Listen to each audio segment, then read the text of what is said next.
Bonjour les amis, c'est Olivier. Je vais parler tout doucement parce que je suis dans un riad et il y a beaucoup de gens ici.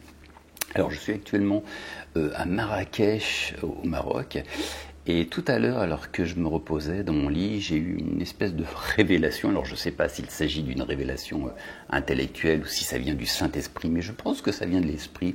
De toute manière, ce que je vais vous partager est vraiment biblique. Alors hier soir... Enfin, plutôt en fin d'après-midi, dès que je suis arrivé, que j'ai pris possession, que j'ai investi ce riad, eh bien, rapidement, j'ai fait la connaissance d'une dame qui est une anglophone du Canada, mais qui baroude beaucoup, qui voyage au travers du monde à peu près une fin 50, début soixantaine d'années. Et en fin de compte, ensuite, on a vite sympathisé, on est allé faire un tour dans les ruelles de Marrakech pour boire un coup parce qu'il fait tellement chaud ici, il y a une chaleur à couper au couteau. Hein. Mes amis africains savent de quoi je parle, mais nous les Européens on n'est pas habitués, il fait vraiment hyper chaud, donc l'objectif c'était boire quelque chose avec des bulles, bref.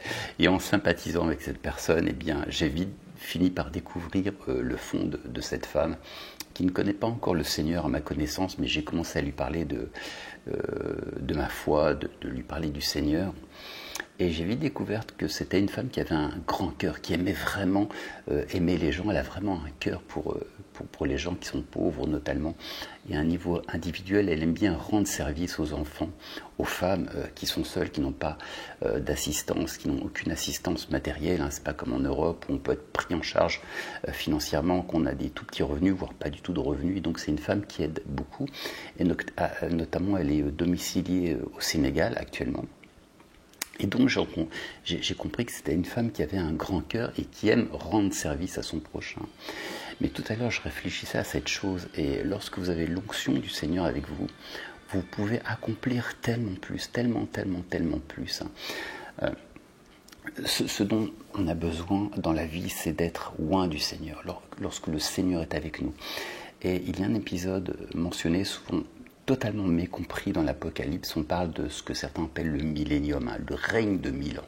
Alors le titre millénium n'existe pas dans la Bible, on parle d'un règne de 1000 ans. La plupart des chrétiens pensent qu'un jour Christ va revenir sur terre et l'Église va régner avec le Seigneur sur terre pendant 1000 ans. En fait, il faut savoir que tout ce qui est dans la Bible est très symbolique. Hein. Vous prenez par exemple Babylone, tout le monde sait que lorsque l'on mentionne Babylone dans l'Apocalypse, il ne s'agit pas de la vraie Babylone, il s'agit d'une Babylone spirituelle. Enfin symbolique, lorsque l'on parle de la bête, et bien entendu il n'y a pas de bête avec des cornes, on sait bien que tout ça c'est symbolique. Lorsque l'on parle d'une prostituée de l'Apocalypse, Babylone, on voit bien que tout ça c'est symbolique. Donc tout ce qui concerne l'Apocalypse eh bien, est symbolique. Pourquoi est-ce que le règne de 1000 ans ne serait-il pas lui aussi symbolique, puisqu'il figure dans le livre de l'Apocalypse? Donc le règne de 1000 ans est symbolique, ce n'est pas à prendre au sens littéral, dans le sens où nous régnerons un jour 1000 ans avec Christ sur terre. Alors j'ai déjà fait une vidéo sur le millénium, mais en fait il s'agirait plutôt d'une période de 40 ans. Donc une période qui a démarré à l'ascension de Christ, après qu'il soit ressuscité à l'ascension de Christ, et une période de jugement qui s'est abattue sur Jérusalem entre l'an 66 et l'an 70 du 1er siècle. Israël devait être jugé pour le fait de ne pas avoir reconnu en Jésus-Christ le Messie, son sauveur.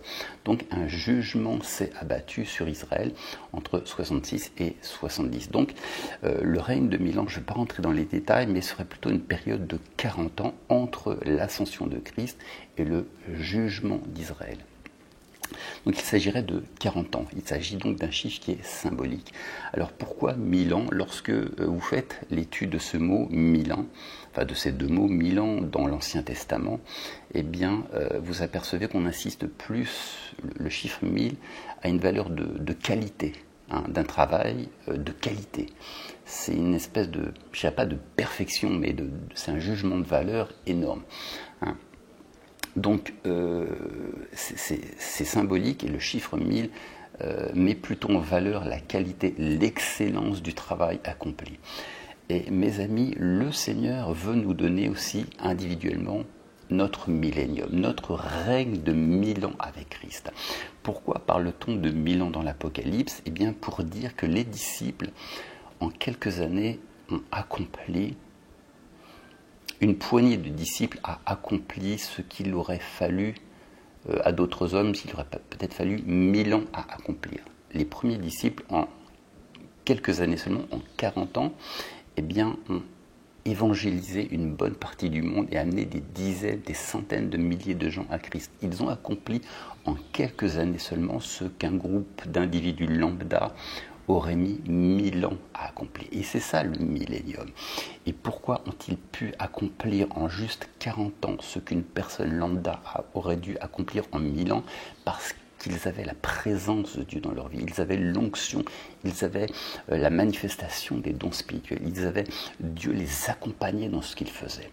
Et Dieu veut te donner aussi ton millénium, ton règne de 1000 ans, c'est-à-dire que tu peux accomplir à toi seul ce qu'une personne lambda aurait mis 1000 ans à accomplir. Pourquoi? Parce que la présence de Dieu t'accompagne.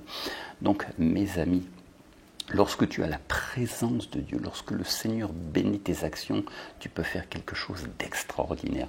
Mais il ne faut pas que tu comptes sur tes propres forces, il faut que tu apprennes à compter sur l'onction du Seigneur. Et mon ami, toi et Dieu, ça fait toute la différence. Et pourquoi est-ce que je pense à cette femme? Parce que je pense que cette femme, le jour où le Seigneur la visitera, elle fera infiniment plus de choses que ce qu'elle ne fait actuellement seule, sans le Seigneur.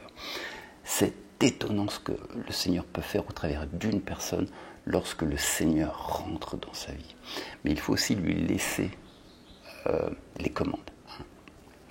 Il y a comme des règles à respecter. Et la première règle, je l'ai déjà vue dans ma précédente vidéo, c'est de faire du Seigneur notre plus haute priorité. Jésus dit, recherchez premièrement le royaume de Dieu et sa justice, et toute autre chose vous sont redonnées par-dessus tout. Ce dont nous avons besoin, c'est d'abord d'une relation de qualité avec notre Seigneur. Notre priorité ne doit pas être de nous marier, de trouver la femme de notre vie, la femme de notre vie, le mari de notre vie, d'avoir des enfants, d'avoir du succès professionnellement. Non, notre priorité, c'est d'abord de développer une relation de toute beauté avec notre Seigneur, par l'obéissance, par la sanctification, en laissant le Saint-Esprit travailler notre cœur et en ne tardant pas à faire ce que le Seigneur veut. C'est ça aimer Dieu en fait, c'est faire ce qui réjouit le cœur de Dieu. Donc notre priorité, c'est d'abord d'obéir au Seigneur et le reste viendra. Si vous êtes célibataire, la femme, le mari, les enfants, l'argent, tout le reste viendra. Mais notre priorité, ça doit être d'abord d'obéir au Seigneur, de rechercher premièrement ce qui est juste à ses yeux. Et alors là, le Seigneur bénit tout ce que l'on entreprend. Son onction nous accompagne. Et nous rentrons dans notre millénium, nous régnons dans cette vie comme des rois en Jésus-Christ. Et le Seigneur nous accompagne. Souvent on travaille dur par nous-mêmes, mais si on est dans la désobéissance, Dieu ne va pas nous accompagner de sa puissance. Ou à la limite, de temps en temps, on a des petites victoires, mais le Seigneur est capable de faire tellement plus dans notre vie. Le Seigneur veut te donner ton millénium, il veut que tu règnes avec Christ dans cette vie, et si Dieu est aux commandes, tu vas faire bien plus que ce que tu n'aurais fait tout seul. Mais il faut quand même cette présence du Saint-Esprit, cette présence de Dieu dans ta vie. Il faut qu'il y ait l'onction du Seigneur. Lorsque tu es en alliance avec Dieu, eh bien le Seigneur bénit tout ce que tu entreprends. Déjà parce que ton projet déjà est né du cœur de Dieu. Ce ne sont pas tes propres projets, mais ce sont les projets que le Seigneur a plantés dans ton cœur. Mais aussi le Seigneur va t'accompagner. Tu manifesteras beaucoup plus de puissance. Voilà, souvent on travaille dur, rien ne marche. Pourquoi? Parce qu'on n'est pas en alliance avec lui. Donc la chose que nous devons faire, c'est rechercher premièrement le royaume de Dieu et sa justice. Et alors, le Seigneur nous accompagne de sa puissance, il bénit ce que nous entreprenons et nous accomplissons en quelques années ce qu'une personne lambda aurait accompli seule sans sa présence. Voilà, c'est tout ce que je voulais partager avec toi. Que le Seigneur te donne ton règne de 1000 ans, que le Seigneur te donne ton millénium, que tu puisses régner dans cette vie comme le roi et la reine que tu es en Jésus-Christ. Ciao.